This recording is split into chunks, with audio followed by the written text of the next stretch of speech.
The Omnitrix was built to transform one alien at a time. Ben broke that rule twice, once by accident, once with a device he built specifically to break it. Let's break this down. Big Chuck.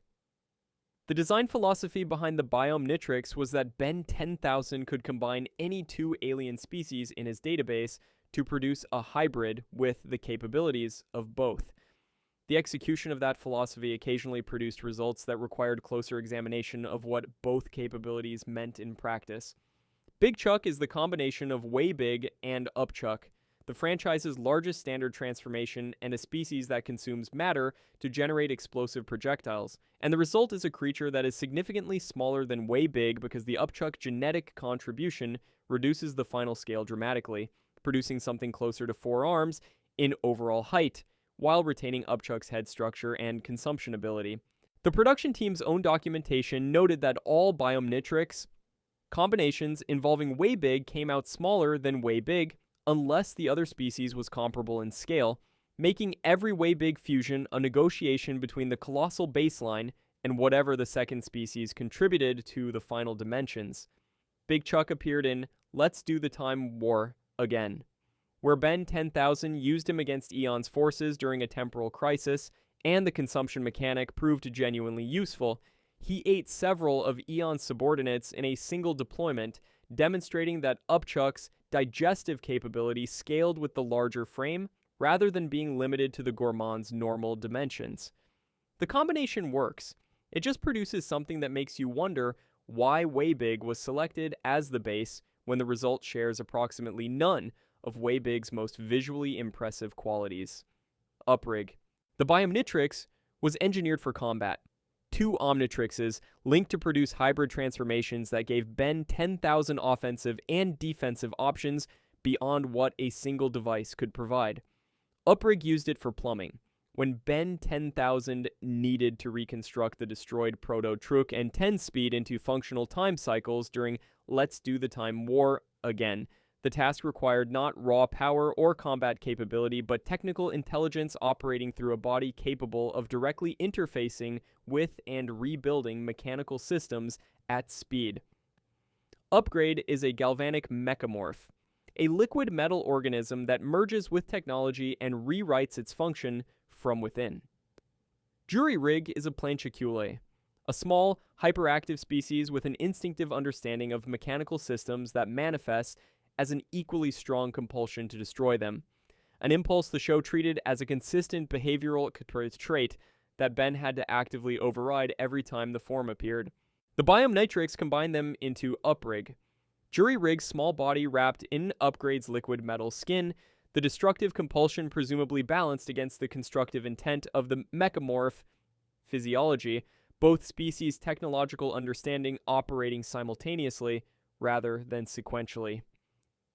The time cycles that resulted from Uprigg's construction work were functional for the temporal crisis that required them.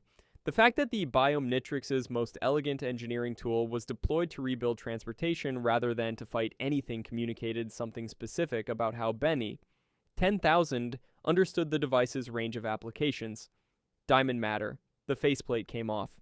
Ben was 12 minutes into fiddling with the Omnitrix's internal mechanism using a screwdriver, the kind of behavior that Azimuth had designed multiple safety protocols to prevent when the faceplate detached completely in Dr. Animo and the Mutant Ray. The combination feature that nobody had documented, that Azimuth had not included in the user manual because there was no user manual, and Azimuth had never anticipated a child with a screwdriver, activated immediately. Diamond matter was one of 3 combinations the broken Omnitrix produced during that episode, a fusion of Diamond Head's Petrosapien crystalline biology and Gray Matter's a Galvan intelligence compressed into a single body that was slightly larger than Gray Matter's 4-inch frame, but significantly smaller than Diamond Head's standard height. The crystal construction gave Diamond Matter the structural durability of a Petrosapien, the same material composition that Diamond Head used to withstand direct energy blasts and physical impacts that would destroy conventional matter. The Galvan intelligence running inside that crystal body gave the combination a problem-solving capability that Diamond Head alone never had access to, because Diamond Head's cognitive profile is a combat-optimized species rather than a scientific one. The wiki confirmed that the classic Omnitrix produced all three accidental combinations, with the caveat that the randomly generated fusions were noted as either incompatible with each other or as versions that made the original alien's abilities considerably weaker than their standalone forms. An important qualifier that the Biomnitrix version of the same combination might avoid entirely through deliberate engineering. Heat jaws. The contradiction is the point. Heatblast is a living fire creature from a star. Everything about his physiology is built around the generation and manipulation of extreme heat. Ripjaws is an aquatic predator from a planet that is 98% ocean. Everything about his physiology is built around operating in water, which is precisely the environment that would extinguish Heatblast's fire, remove his primary offensive capability, and potentially cause him significant physical damage by the Pyronite biology's established weakness to water-based attacks. The accidental Omnitrix combination produced both species in a single body regardless, which is what the wiki meant when it noted that the classic combinations were either incompatible or weakened versions of their components. Heatjaws has Ripjaws' torso, Heatblast's limbs, and a line of fire running along the dorsal surface where Ripjaws' fin would normally be, a design that communicates the tension between the two biologies without resolving it cleanly in either direction. What the combination could do in practice during its appearance in Dr. Animo and the Mutant Ray was exist as a functioning hybrid, without the fire extinguishing the aquatic biology or the aquatic biology suppressing the fire output, which suggested the Omnitrix's combination function performed some kind of biological mediation between incompatible systems rather than simply stacking both species' full attributes on top of each other. The franchise never fully explained how that mediation worked. It just worked, imperfectly, in a body that had no evolutionary precedent anywhere in the known universe. Stink arms. He was the first.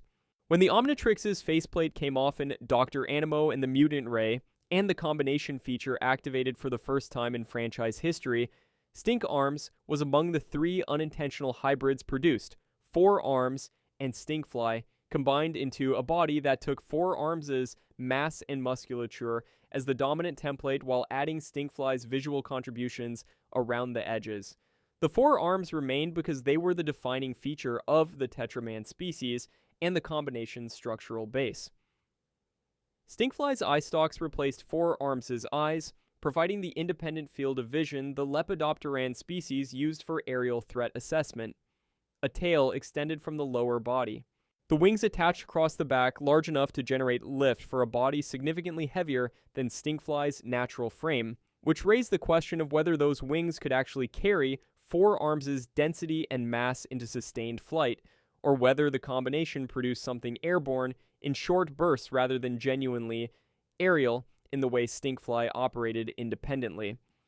The corrosive gel Stinkfly fired from his eye stalks and mouth stingers remained accessible through the combined biology. The result, in the specific scenario where Ben needed to fight aerial opponents while maintaining the ground-based strength advantage of a Tetramand, was a form that covered both requirements simultaneously rather than requiring him to choose between them. It arrived accidentally, worked imperfectly by the wiki's own assessment, and established that the combination feature existed before anyone in the story understood that it was supposed to. Crashocker. The Biomnitrix version of a jump attack is a creature that leaps from significant height, accelerates through the descent, and delivers an impact carrying both Crashhopper's kinetic payload and Shock Squatch's electrical discharge simultaneously at the point of contact. Crashhopper is an orthopteran, a large insectoid species with legs built for storing and releasing kinetic energy in explosive jump trajectories, generating shockwaves on landing through the focused release of that stored energy against the ground surface. Shock Squatch is a Gimlinopithecus, a large Yeti-like species with bioelectric generation throughout the body, capable of projecting electrical discharges from the hands and producing an electromagnetic pulse on command that disrupts technology in the immediate area. The Biomnitrix combination takes Crashhopper's body and leaping capability as the physical base, adds Shock Squatch's features and bioelectric output, and produces a creature that can reach the altitude a Crashhopper naturally achieves and deliver that kinetic energy plus an electrical charge simultaneously on landing. The impact radius covers both physical shockwave and electrical area effect in a single action. Ben 10,000 deployed Crashocker in Let's Do the Time War Again against Exoskull and Subdora, two antagonists who had been a persistent problem across Omniverse's Time War arc. The combat application was immediate and decisive in a way that demonstrated the Biomnitrix's advantage over the classic accidental combinations, a deliberate fusion chosen for a specific tactical requirement rather than a random output from a broken device.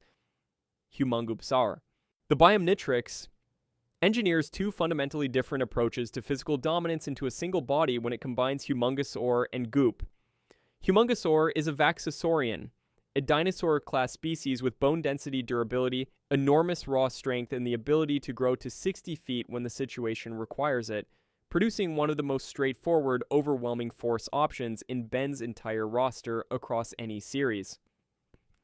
Goop is a polymorph, a liquid organism from Viscosia that maintains cohesion through an anti-gravity projector floating above its body, can reshape itself into any configuration, generates acidic output that dissolves materials on contact, and is functionally immune to physical attacks because there is no fixed structure to damage. Humongupsar takes Humungosaur's general body shape and musculature as the structural base while constructing it from Goop's slime rather than Vaxosaurian flesh. The anti-gravity projector from Goop floats above the combination's head, maintaining the liquid biology cohesion of the polymorph half, while the Vaxosaurian DNA provides the mass and strength distribution. The result is a creature with Humungosaur's combat capability that can reshape itself, absorb and redirect physical attacks by flowing around them, and produce corrosive acid from any surface of its body. Humongupsar appeared in The End of an Era, Ben 10,000's final chronological appearance in Omniverse, where the combination failed to prevent Dr. Animo's temporal escape, but demonstrated a power profile that made every previous version of Humongosaur's standard limitations feel like engineering problems that the Biomnitrix had simply resolved. Four-Mongasaur. The Biomnitrix made its debut in combat in And Then There Were None, the Omniverse two-parter where Vilgax and Eon assembled an army of evil alternate Bens to eliminate No Watch Ben from the multiverse. Ben 10,000 arrived alongside Gwen 10 and Ben 23 at Professor Paradox's request, and the first thing he did with his dual gauntlet fusion device was slam the gauntlets together and introduce the franchise to what deliberate alien combination looked like when the person doing it had spent 30 years thinking about how to do it correctly.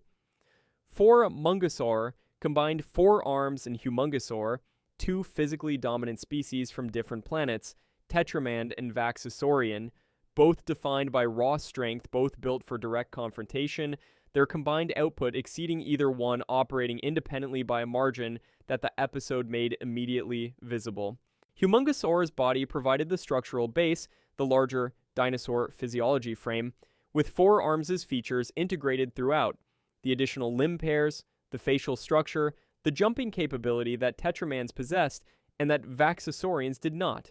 The combined strength of both species running through a body that took the advantages of each without being limited to either species' specific weaknesses was the design logic the Biomnitrix had been engineered to deliver. The franchise noted it as the only Biomnitrix combination that never spoke during its appearances, which made it the physically loudest and verbally quietest introduction to a new category of transformation the Ben 10 universe had ever produced: Atomic X. Alien X requires a debate. Every time Ben transformed into a celestial sapien, the two personalities residing within, Serena and Bellicus, representing love and rage respectively, had to reach unanimous agreement before any action could be taken, a constitutional requirement baked into the species' biology that made the most powerful transformation in the Omnitrix roster also the most procedurally cumbersome. Ben spent an entire episode of Omniverse trapped inside Alien X's internal deliberation chamber trying to convince two cosmic personalities to agree on anything. Asmuth once noted that the Celestial Sapiens' power was effectively unlimited, and their decision-making process was effectively endless, which made them dangerous in the specific way that any unlimited power paired with complete operational paralysis was dangerous. The Biomnitrix combination of Atomix and Alien X produced Atomic X, a being carrying the Celestials' Apian's reality warping capability alongside Atomix's nuclear energy generation, teleportation, and flight, and bypassed the debate requirement entirely. The combination was Ben 10,000's didn't mind wearing both bodies simultaneously, which eliminated Serena and Bellicus as external veto holders, and replaced the constitutional requirement with a single user who could access the celestial sapien power directly without procedural delay. Atomic X knocked Vilgax into the air with a finger flick, and the impact generated a visible shockwave. He created black holes. He teleported. He produced energy constructs from both genetic contributions simultaneously. The single confirmed limitation was a vulnerability to Chronosapien time bomb attacks, which was what erased every Omnitrix-wielding Ben during the two-parters climax, the most powerful combination the Biomnitrix could produce, eliminated by the only thing specifically designed to erase Omnitrix users from existence,